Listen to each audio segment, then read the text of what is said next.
Welcome into the Pacers Podcast Show. I'm Kyle Newman, your host. And I'm Rhett Hensley, your co-host. We have a great lineup for the next 45 minutes.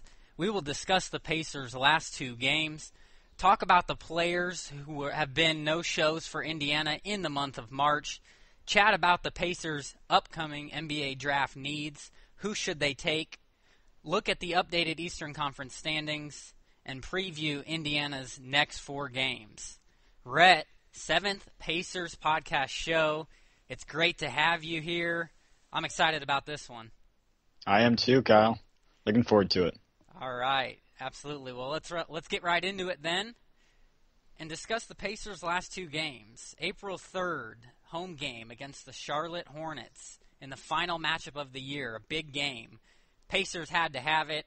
The Pacers had it, winning 93-74. Indiana is now 3-1 against the Hornets this season. Rodney Stuckey led the way for Indiana with 15, followed by C.J. Watson with 13. For Charlotte, Gerald Henderson led the way with 12. Rhett, this was a game that the Pacers got back to their defensive identity. And again, I said the game they had to win, and they showed it. And they played like it, winning, holding the Hornets to 74 points. I thought it was a really impressive performance. What did you see in this game? Well, I saw that they still struggled with turnovers. They turned over the ball 20 times, which is not like the Indiana Pacers. No, it's not. But, there was great defensive play. They held them to 35% for field goals and 22% for three-point range. Now that is great, and the whole team contributed. The only player that did not have points was Chris Copeland. Right. And he played 3 minutes. Yes, about what he's averaging. Good stats there. Yeah, and I think that the Pacers got back to their defensive identity, maybe with the fact that they knew in their organization, hey, Paul George might be coming back soon. We know, which we'll get to in a bit. Maybe they were thinking about that. Maybe, they figured at home we have to win this one. The season is winding down. It's do or die. They already had dropped against the Nets and Celtics, game swings. I thought it was a big game for them. I feel like they played great against the Hornets. They're always ready to play them, especially since Lance Stephenson's on the team. They feel like they have something that they have to take care of every time they go play them. Exactly. And speaking of Lance Stephenson, he didn't necessarily have a home ovation there, did he? From his old he got booed about team. Every time he touched the ball. Yes, he did. And every time you look over, he's on the bench there. He had a frown. We didn't see the antics from Lance Stephenson that we were used to seeing. I know. When he played for Indiana last year. So that was very interesting, but nonetheless, a good performance overall by the Pacers in a blowout win. A couple nights later, against the Miami Heat at Bankers Life in the final matchup of the year, the Pacers extended their winning streak to 2 games, winning big, 112-89. Indiana is now 3-1 against the Heat this season. Rhett, this game was big for many reasons. But the headline coming into this one was Paul George making his season debut. And what a great game. I'll say, and not too shabby of one either, as he finished with 13 points in 15 minutes. Luis Scola led Indiana with 23, followed by Solomon Hill with 19. For the Heat, Dwayne Wade led the way with 27, followed by James Ennis with 17. Rhett, you were at this game. It was a highly anticipated matchup, sold out. I watched the game. I thought they gave a great tribute to Paul George coming off of the bench. It was like it was the playoffs. What did you think, being in that environment, about this game with him coming back? Well, I was video recording, Paul George as he was entering the game. Oh, you were using technology. I was. And tell you what, he gave me cold chills. The crowd went crazy. I understand. I had cold chills just watching it, and he said it was one of the greatest moments as a Pacer, and he will never forget it. Oh, yeah. That place was definitely rocking. And clearly, there's not much to say about it. I mean, this was a game again, the Pacers got back to their defensive identity, second game in a row, and also Paul George, you could tell, made a difference. Now, I will say, coming as I watched him play, they limited him to 15 minutes like they said they were going to. I thought that he was showing some quick signs of the old Paul George. I will say that the one instance that I didn't think so was when he got a steal on the breakaway and he was caught in between laying it up and dunking it. I thought the old Paul George would have slammed that no problem. I think it might have went through his head a little bit coming down on those feet, but on those legs. But regardless, it definitely, when he put the ball up, they had it on review on the board, and you could see him kind of like dunk and then kind of swoop the ball up. It was kind of the weirdest shot I might have seen in the NBA, but right. It definitely didn't go in. No. But he was definitely embarrassed on that one. But hey, every NBA player needs to get embarrassed sometime. Well, so I expect a nice dunk this coming game. Yes, it would be nice. I think that as he was obviously probably playing through his head as he looked back. You're going fast like that. A little different scenario than back in August when he broke his leg, but he was going full speed for a block in that USA scrimmage, and in this one, he was going up for the layup/dunk. But regardless, you had to think it was going through his mind that he might get fouled hard and played it that way. But regardless of that, he played a great game. His first shot, he makes his first shot a tough jump shot. Awkward, nails it, gets a great ovation, and I was hoping that he was going to make his first shot. And then you see the rest of the game, besides one shot, I think, that was an air ball, a little short, he got quickly back into his old shooting form, didn't miss the remainder of his shots by much, and he really looked good, hitting his jump shots, that three-pointer. I mean, for the first game back, Pacers fans have to be excited, and having him for the next few games as the season winds down is going to be key. I expect Frank Vogel to increase his minutes each game. I'd like to see him increase them by at least 5 minutes a game. I know you and I talked about this. I don't think that he should have his minutes restricted, especially hearing him talk about how good he was feeling. We both agreed that I think that it should be a situation where he plays as many minutes as he feels he's capable of, don't you think? Yeah. I mean, I don't think it's good for a player to have restrictions on how he should be playing. I feel like that could get into his head, but obviously it didn't last game. But, I feel like that could mess some people up, kind of like Derrick Rose. He went back way too hard. Paul George eased into it. Jumpers, saw him drive it in one time.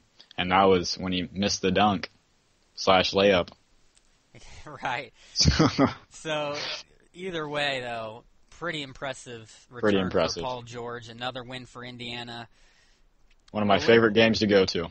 Good. That's great. Absolutely. Hopefully more to come here as the Pacers try and push for the playoffs. All right, well, let's get into the second part of this segment here and talk about some players who have been no-shows for Indiana. In the month of March and starting out here in April, I'm going to start with a guy who not much needs to be said about it, Roy Hibbert. Oh, boy. How about Roy Hibbert, Rhett, being a guy who has been a no-show? Well, actually, he's been a no-show about the entire season. He has. So we're zoning in on the month of March, but really all season it hasn't been good. But listen to these. In the last 10 games, he's averaged 5.9 rebounds per game. He's averaged 10.5 points per game, all well below his season averages. It's not impressive, right? And it's not good enough. He's down on his blocks, just one block per game. He's playing less than 24 minutes a game.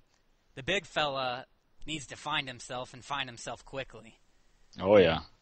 Yeah. So you would agree, though, Roy Hibbert, top of the list there, one of our veterans that we need to be stepping up who has really been in absence.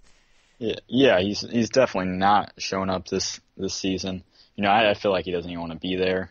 And if he doesn't want that in the off season, by God, there's the door. But There is a door. Yeah, he has not shown up this month. So we'll see. Yeah, I guess so. Well, I'm going to go to another guy, Chris Copeland, who before we talk a little bit about him, for those of you who have not heard, Chris Copeland late this morning was involved in a stabbing outside of a nightclub in New York City. Him and his wife and some other players, I believe Antich from the Hawks and Sefolosha from Hawks. Thabo Sefolosha and some other people from the club. Not a good situation. I would like to say that he just made it out of surgery and it went successfully, and they did put him on the not playing list for tonight. I would guess so. Yeah. That's very unfortunate. It's good. We're glad to hear that he's okay, but what is he doing outside a nightclub at that time? Especially when you have a game the next day. You have a game. You're trying to increase your minutes and get back into being a three-point shooter for the Pacers. So not smart at all on his part, but just a little to talk about him. He's only averaging a few minutes per game now. I don't know why Frank Vogel has cut his minutes significantly. I think he's still a deadly three-point shooter for us. It's not necessarily his fault. He gets his minutes cut. He can only produce as much as he can when he touches the ball in 3 minutes. But at the same time, he is a great three-point shooter. Not great defensively, but he hasn't really been a no-show. What do you think about Chris Copeland and his limited minutes? Well, I think it really is up to him. It's really how hard you work. So, I've heard that he doesn't have the best IQ in game, defensive wise. I can see that. But if he wants to work on getting moved into the bench, coming off the bench, he's got to work for it. And I can tell you right now, all the other players are definitely working for their spot. Rodney Stuckey, CJ Miles starts, but Donald Sloan, which I think he's been injured, saw him play last game. But it's really, you just got to work for it. You increase your IQ for that. You do. Indeed. Well, another guy, you mentioned a couple of them will go down. I have a few more on the list. Lavoy Allen has had some pretty limited minutes himself, but hasn't been very productive as of late. In the last 10 games, he's getting almost 12 minutes per game, but he's only averaging 2.6 per game. And it's a guy who I think rebounds the ball well and brings some good energy. Just as of late, I don't know if it's the minutes or what it's been with him, has not really produced all that much. But maybe as he develops more, he'll come around. But a player that I think that could come off the bench for Indiana that could really help them. Yeah, Lavoy Allen's one of my favorites on the team, and I feel like if he got more minutes, I feel like he could produce a lot more than what he does with the few minutes that he has.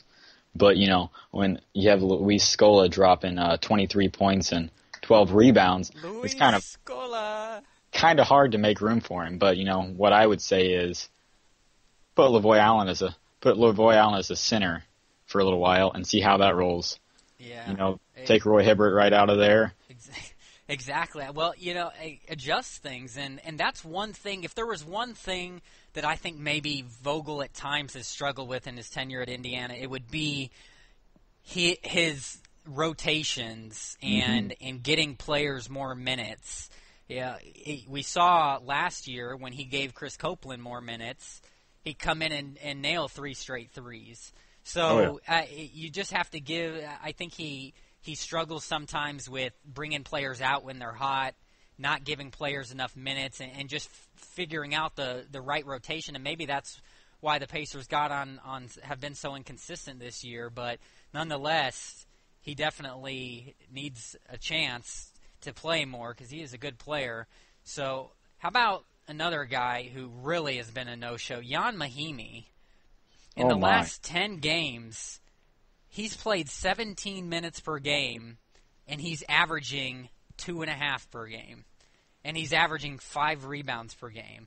A guy who usually would come in, at least the past few years for Indiana, and play solid defense and be able to finish around the rim. Now he can't finish a layup. He can't hit a jump shot. What do you think about Jan Mahimi? Where's he been? First of all, last game, he couldn't even hit a free throw. He went like 1 for 5. And tell you what, that is just insane.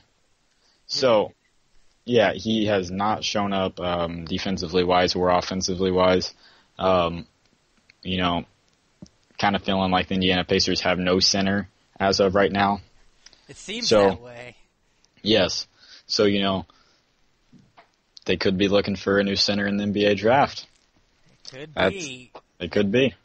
Well, that's almost a little segue into the next segment, but we'll get there in just a second. Okay, another guy going down. How about Damjan Rudez?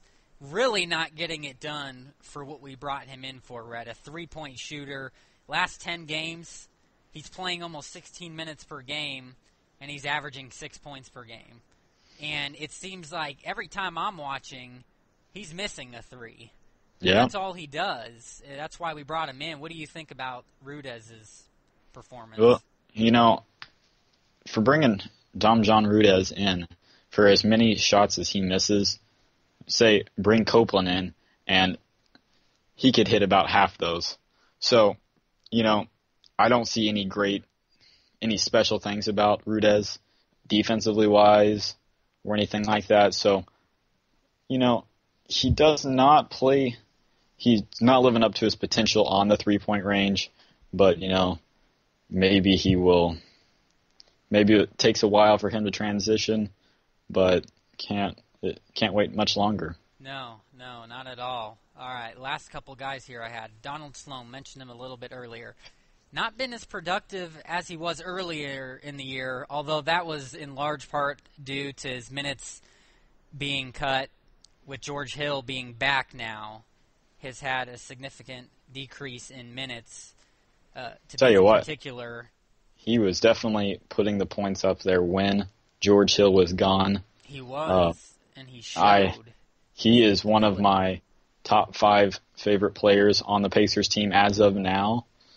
I really do like Donald Sloan, and I think it's minutes-wise. If he got more minutes, he would definitely produce. Right. So, I agree. Last couple games, he's averaged almost 15 minutes per game and 4.5 points per game. So they're down. I do think for him it's due to his minutes, because he comes in, and I don't know if you saw the layup at the end of the game against the Heat, but it was acrobatic. It was Michael Jordan-like. I mean, this guy has a lot of talent, and a guy who I think the Pacers can keep for a cheap price. Going forward would be a great player off the bench. Oh, yeah, and I see that C.J. Watson's contract's ending soon, which, you know, he's getting older. And I feel like Donald Sloan could really just step into his spot as the backup guard. Yes, I would agree with that. So, last player here, David West. Now, the bad man that he is getting older, and as of late, he hasn't been the David West that the Pacers are used to leading this team. Maybe it's been George Hill taking that role a little bit more, but in the last 10 games, you know, he's played 26 minutes per game, and he's averaging under 10 points per game now, and 5.8 rebounds per game. So David West, the guy I'm not worried about, the veteran that he is, but as of late, maybe has been a reason why the Pacers have been losing a few. What's his excuse? What's that? What do you think his excuse is? Is this a trick question? Well, I mean, Tim Duncan's out there, and you know he's still hooping it up. I know. Exactly. I mean, you can't blame age on it, but I know. You do see a decline, don't you? I mean, he's from averaging last year, 12 points per game on the season, career of almost 16, under 10 in the last 10 games. Yeah, I mean, there are other ways to help the team out than just scoring. So, I mean, George Hills took over that role of the starting role. So David West, he can find other ways to help the team out, not just in points, but and many other things, and we would definitely recognize that. But I've seen him not play great lately. Luis Scola has definitely been outplaying him. He has.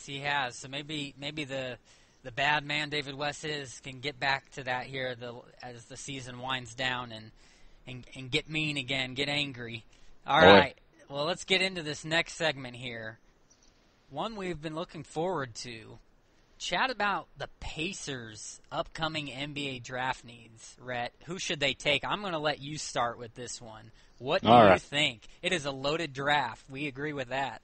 Well, I have so far, I have two players that stand out to me, and this is, looking for the power forward center role. So one player that stands out to me is Frank Kaminsky. The big Kaminsky. Oh, yeah. So he's averaging 19 points, 8 rebounds a game. He's a 7 foot tall power forward in college. He has, in 2013-14 season, he had 66 blocks, tied for the third best single season mark in Wisconsin history. It's impressive. Became just the second player in Wisconsin history to post 1,000 points, 500 rebounds, and 100 blocks. That's pretty impressive. And set a Wisconsin single-game record with 43 points versus North Dakota. That is very impressive, too. I see Frank Kaminsky is, he's a two-way player, great defense, and he can play on the offensive role. I feel like he could be like a Dirk Nowitzki or a Kevin Love. He's a great rebounder. He can shoot the outside shot.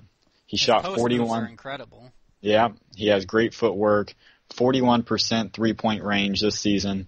I feel like he's just a two-way player. So he can do it all. He's an all-around player. There's no doubt about that. Well, here's what we know. The Pacers have a first-round draft pick, and they have a second-round draft pick. Now, their first-round pick is going to depend on how these last few games end up for the Pacers. If the Pacers do not make the playoffs, it is likely they will be in the lottery mix of the top 10 picks. I've seen projections at number 9 if they do not make the playoffs. If they do, it's likely they will be outside of the lottery, and I've seen them placed at 11. I've seen them placed all the way up to 14. So it just depends. But I think that one mock draft that I saw from an analyst, I don't agree with it. This take is based off of if the Pacers make the playoffs and they get the 11th pick in the first round. They say that Kelly Oubre is who the Pacers should take. Now, Oubre is a shooting guard from Kansas, a talented player, but only averages 9 points per game and 5 rebounds per game. And the thing is, it's more to me about I don't think the Pacers need another guard. I think the Pacers need a big man. I think that's clear. So I don't agree with that at all. Now, of course, we want the Pacers to make the playoffs, and it will be interesting to see if they do. But it's such a deep draft. Does it really matter if the Pacers end up getting a player that is just outside of the top 10 versus a few spots higher in the top 10?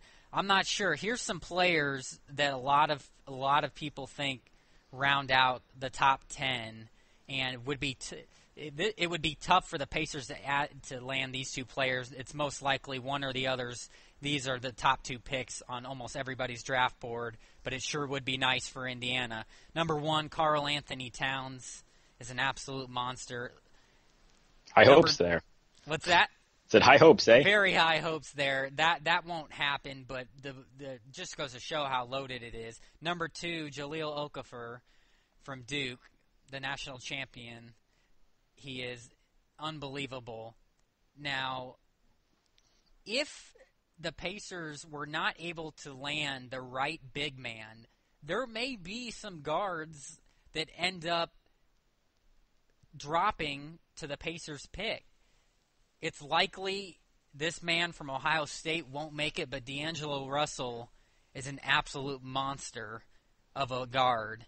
Averages almost 20 points per game, almost 6 rebounds per game, and 5 assists per game. I've seen a lot of his games. He can do it all and will make an immediate impact in the NBA.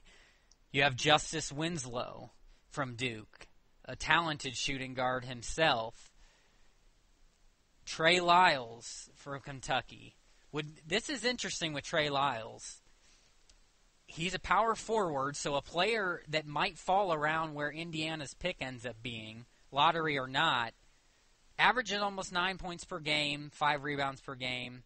Not impressive numbers, but that team was stacked with McDonald's All-Americans, so sharing the love is kind of their MO. But he is a talented player, much more talented than I think a Willie Cauley-Stein is. And that name's getting thrown around there too, that Willie Cauley-Stein, the center from Kentucky, who reminds me a lot of Roy Hibbert, does not have much of an inside game besides right around the rim.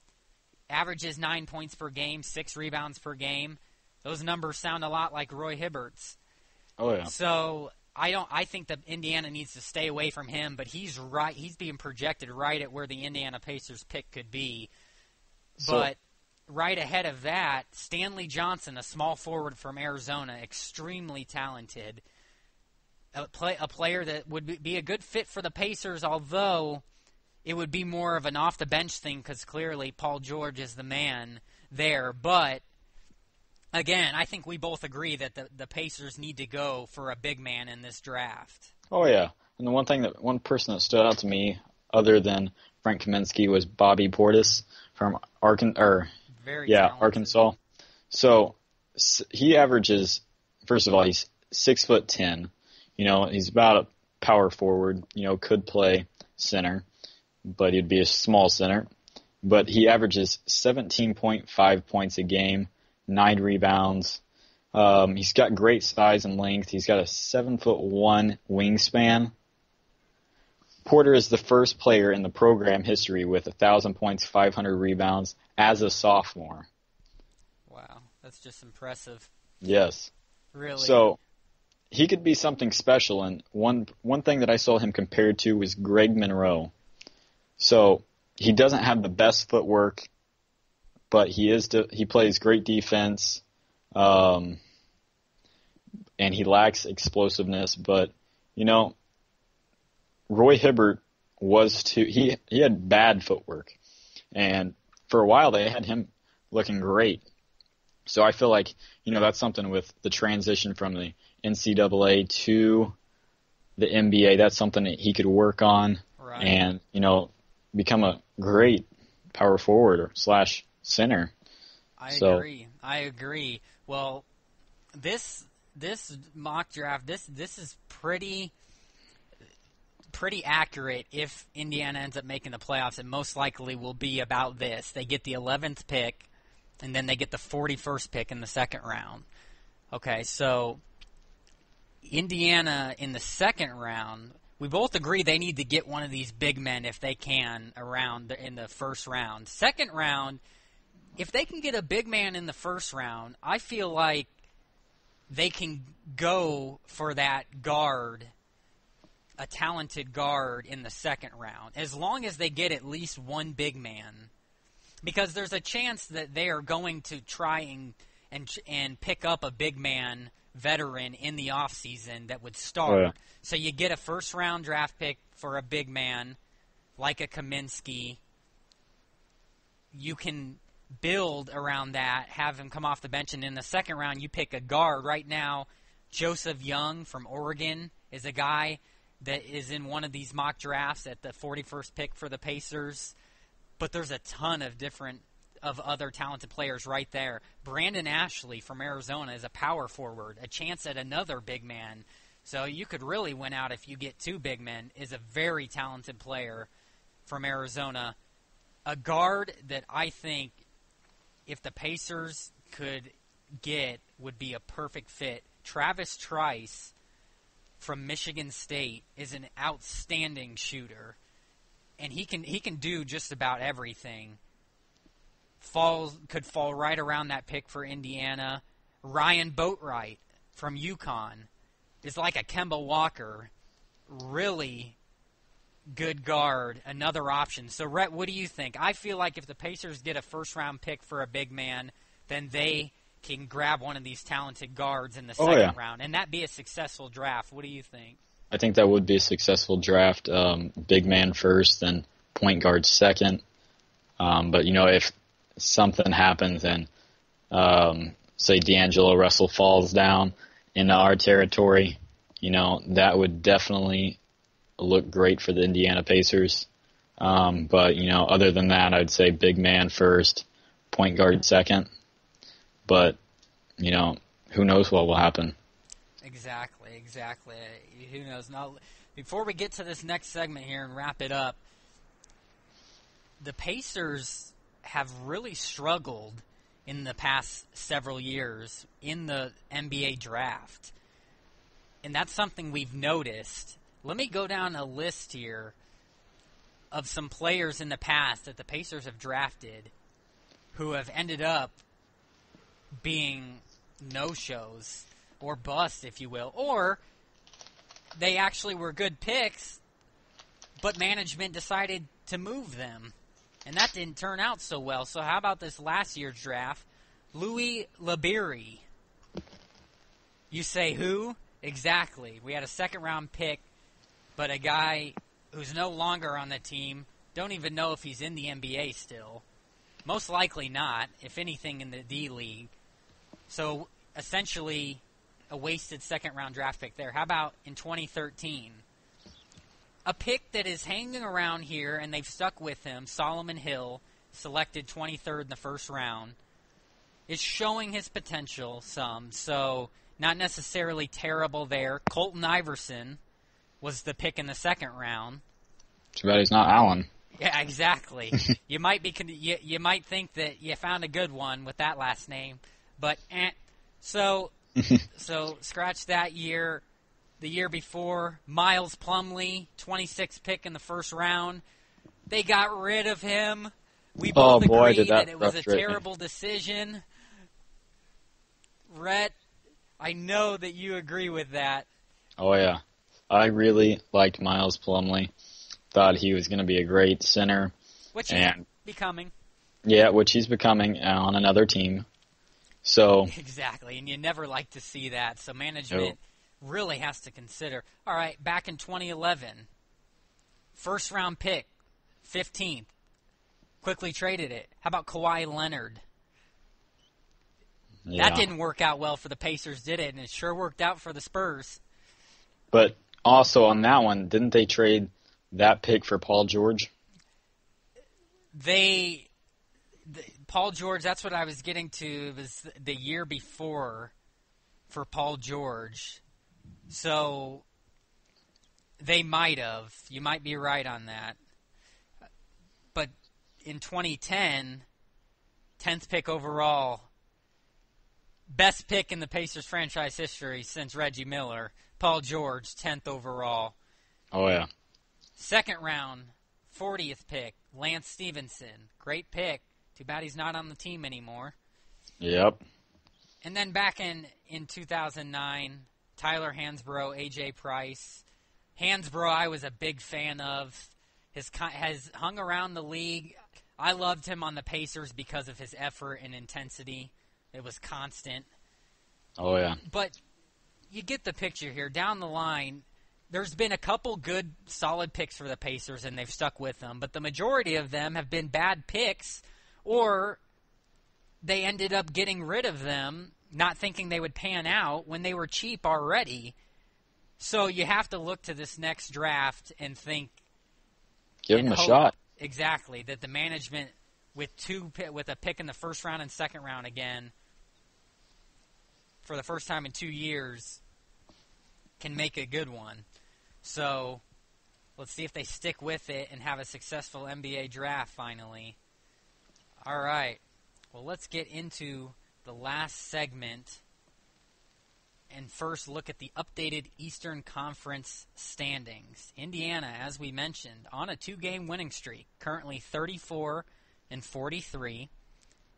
They are 1 game behind Boston for the 8th spot. They're currently in 10th, a half game behind Miami for the 9th. They are 2 games behind Brooklyn for the 7th. Rhett, 4-6 in their last 10 games. Paul George is back now. What do you see in this Eastern Conference final playoff race here for the Pacers? You sticking with Paul George is back? You made that prediction. Yeah, so you heard me last week say that if the Indiana Pacers don't have, well, first of all, I said if they lost to the Celtics, they weren't going to make the playoffs. That was referring to Paul George not coming back. So there was a stipulant, folks. Yes, so Paul George coming back, I think that can push them through. That is if the Celtics, start dropping games. I would like to quote Luis Scola, but he said, we can't control what other teams do, but we can control what we do. So basically, they got to take care of business. That's right. And they can't control what other teams do. So they're going to have to go out there and play hard each and every game through the rest of the season.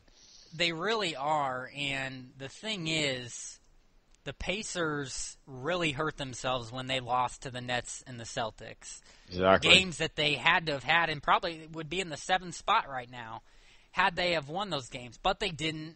And you're right. They have to move forward.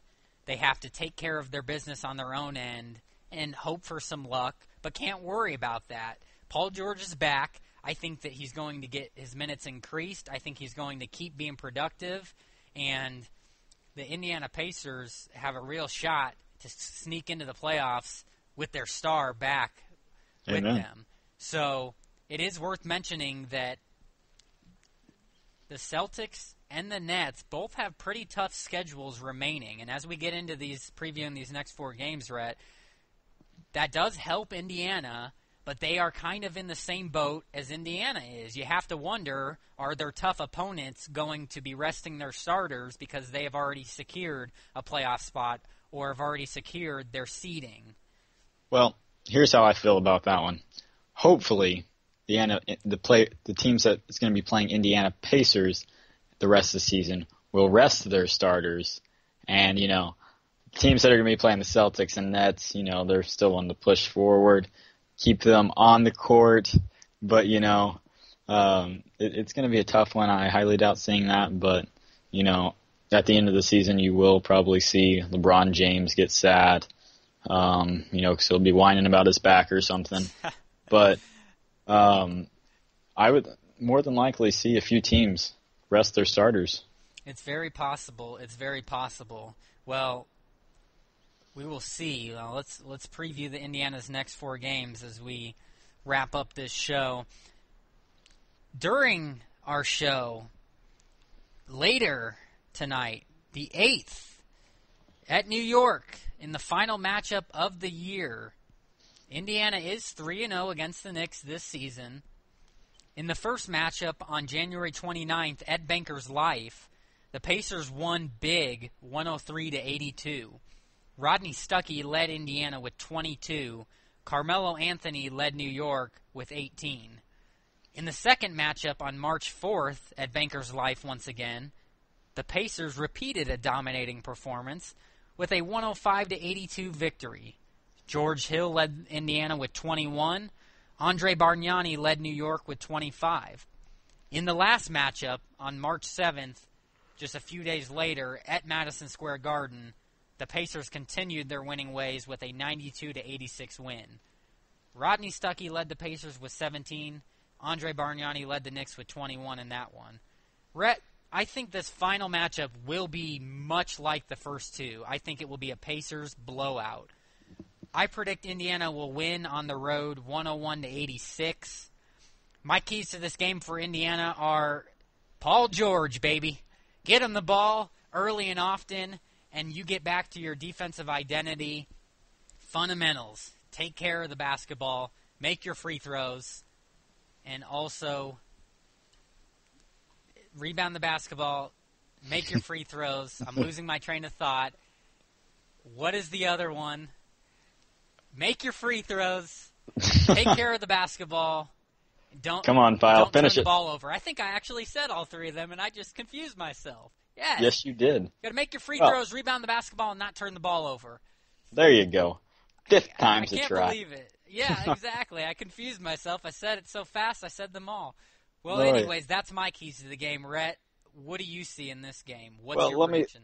Let me throw you this little stat out first. I love it. Feed me. Indiana hasn't swept the Knicks in regular season games, all four of them, since 2007-2008 season. Oh, well, good gravy. Yes, so tonight could break a streak for the Indiana Pacers. And, my keys for the game are basically the same as yours. Give Pauly G the ball. And fast-paced defensive identity. With him coming back, that's definitely, I feel like the defensive identity is going to be there. He's going to step in, start taking over that leadership role, and everything's just going to start flowing. But my prediction is the Indiana Pacers lose this game tonight. No, I'm just kidding you. They're going to beat them by 20 points or more. Wow, and Rhett, you win there. They are going to be on their way to playoff hopes. That's right. It'll be a step in the right direction. There's no doubt about that. Give me a score. Oh, I'd say they won't score more than 87. I'd say it's 87 to, 107. Well, my goodness. Look at that. We're pretty close. A blowout. He's Yes. predicting a blowout as well. Well, we will see for sure. April 10th at Detroit in the final matchup of the season against the Pistons. Indiana is 1-2 against them this season. In the first matchup on December 26th at Detroit, the Pacers fell 119 to 109. Roy Hibbert led Indiana with 19. Andre Drummond led the Pistons with 20. In the second matchup on January 16th at Indiana, the Pacers fell again 98 to 96. Roy Hibbert once again led Indiana with 14. Brandon Jennings led Detroit with 37. Monster game he had. In the last matchup on February 4th at Bankers Life, the Pacers finally got a win, 114 to 109. George Hill led Indiana with 20. Andre Drummond led the Pistons with 18. Rhett, I think this final matchup will be like the last one. I think it will be a close, high-scoring game. They've played them tough this year. I think Indiana will win in the Motor City 100-96. That's my prediction there. And my keys to the game for the Pacers are Paul George, fundamentals, defense, and make a couple three-pointers. Maybe tweak the rotation, Frank Vogel.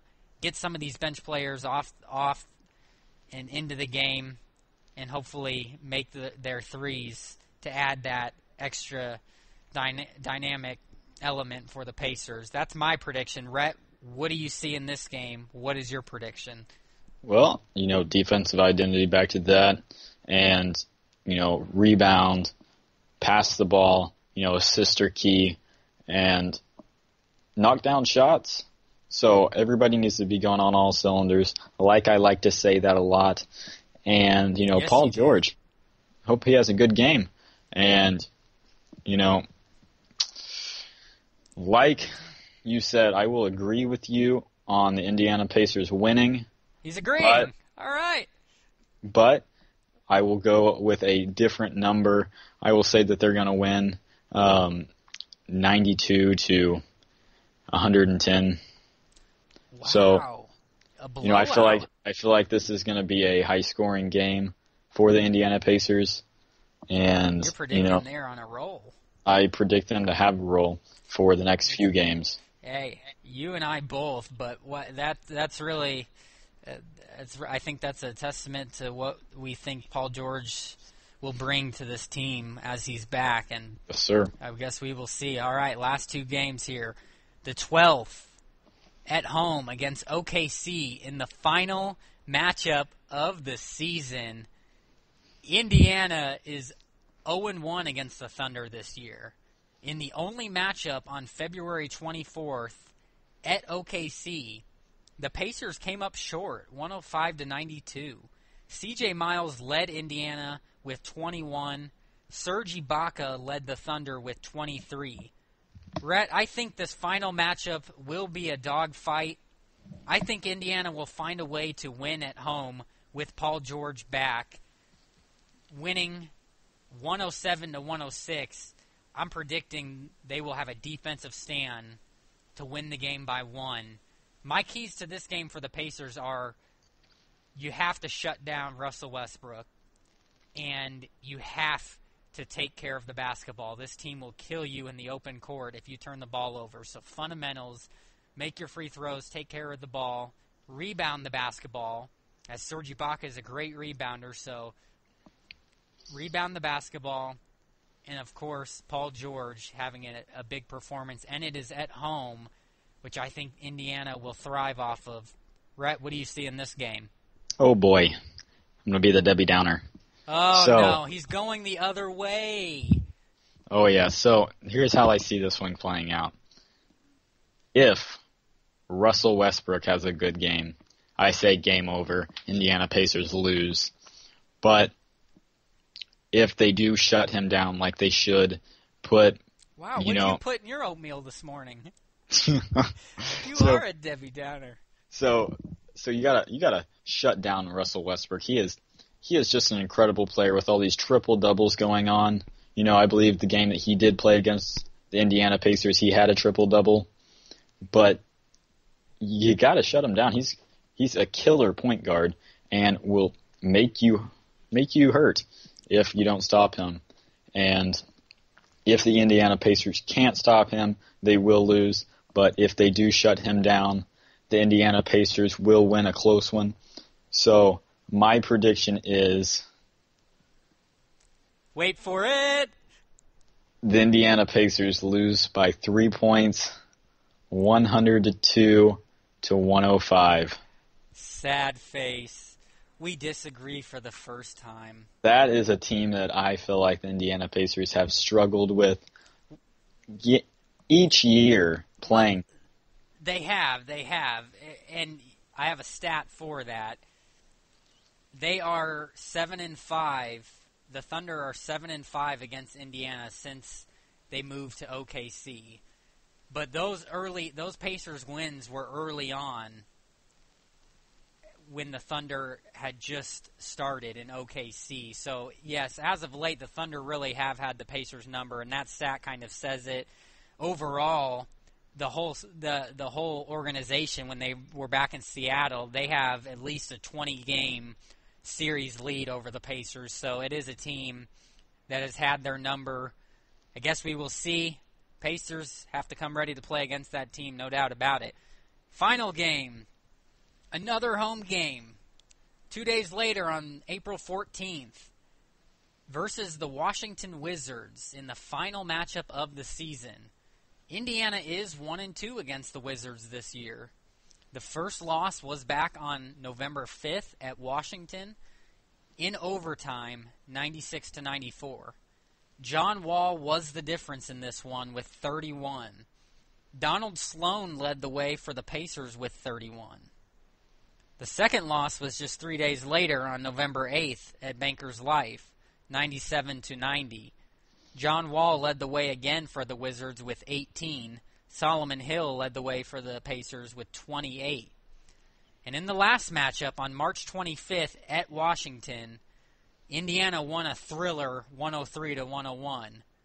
Of course, George Hill led the way for the Pacers with 29, including his game-winning layup. John Wall led the way for the Wizards with 34. Rhett, I think this final matchup will be a comfortable Pacers win, especially with Paul George being back and it being at home.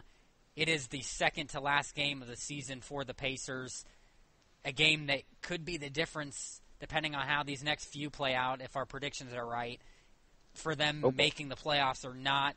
I predict Indiana will win 97-78. They get back to their defensive identity, which is my number one key to this game for Indiana.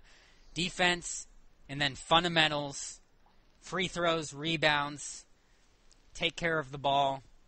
And Paul George, maybe he'll score 30. He'll be a few games in, be oiled up, put a little grease on it. He's ready. He'll throw down a 360 like he's been doing in practice. Paul George and the Indiana Pacers are back, and I predict they win this one big. Rhett, what do you see? Oh, boy, I hate to be the turd in the punch bowl. Oh, no. Here he goes again, folks. I'm just kidding. I expect wow. I expect a Pacers win. Only reason because it is a home game. I do feel like the Wizards are going to be wanting some revenge from that, late layup with 2 seconds left in the game by George Hill. But, in the end, I think the Indiana Pacers are going to pull through, pull out their defensive identity, and really just shut down the Wizards late in the fourth. So I feel like they will pull through and get the victory. I feel like it's going to be about a 100-point game, but I will say Indiana Pacers, 101-95. Okay, so you're predicting a closer game than I am, but we are both predicting a win. Yes. That's good. Hey, 3 out of 4 ain't bad. Yep. So, Rhett, everybody, that is it for the show. To recap what was talked about, we discussed the Pacers' last 2 games. We talked about the players who have been no-shows for Indiana in the month of March. We chatted about the Pacers' upcoming NBA draft needs. Who should they take? Looked at the updated Eastern Conference standings and previewed Indiana's next 4 games. That is all we have for tonight. Thank you for tuning into our show. Feel free to leave any comments. Tweet and retweet the show at Kyle M. Newman and at Rhett Hensley. We will be back at it next Wednesday at 8 Eastern Time for our 8th Pacers podcast show. Moving right along, 2 months in. I'm Kyle Newman. And I'm Rhett Hensley. Have a good night. Go Pacers. Go Pacers.